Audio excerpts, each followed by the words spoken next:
ইনশাআল্লাহ এই এলাকার মানুষ আমাকে ভালোবাসে। দীর্ঘ 30-35 বছর যাবৎ তারা আমাকে নির্বাচিত করে আসছে, আমিও তাদেরকে ভালোবাসি, আমার উপরে তাদের আস্থা আছে।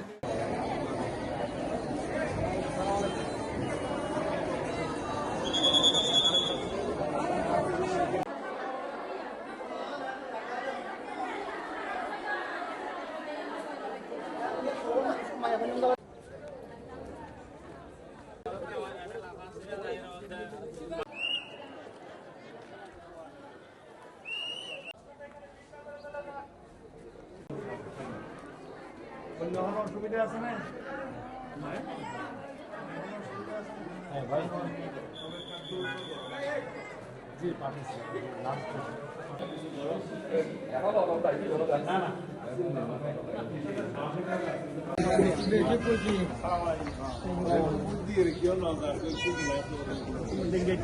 বড় বড়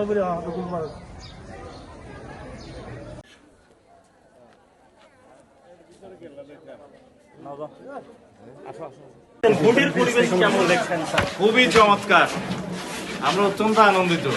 জনগণ ভোটাররা আরো আনন্দিত, ভোট দেওয়ার পরেও তারা ভোট কেন্দ্রের বাইরে অপেক্ষা করছে।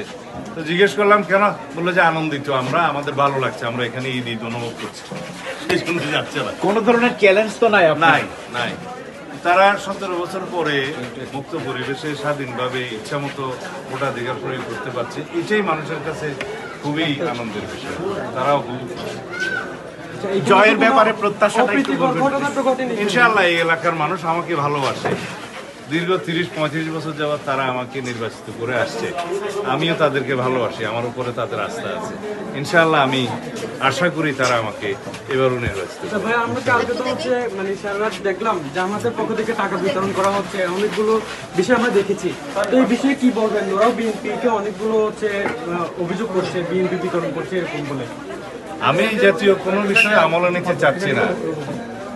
আমাদের জামাত ইসলামের পক্ষ থেকে বিভিন্ন জায়গায় তাদের দায়িত্বশীল নেতৃবৃন্দ, জামাতের আমির সহ অন্যান্য জায়গায় তারা এই জাতীয় কিছু অর্থ বহন করার ঘটনায় তারা ধৃত হয়েছে, তাদের বিচার হয়েছে, সামারি ট্রায়াল হয়েছে, শুনেছি সাজাও হয়েছে।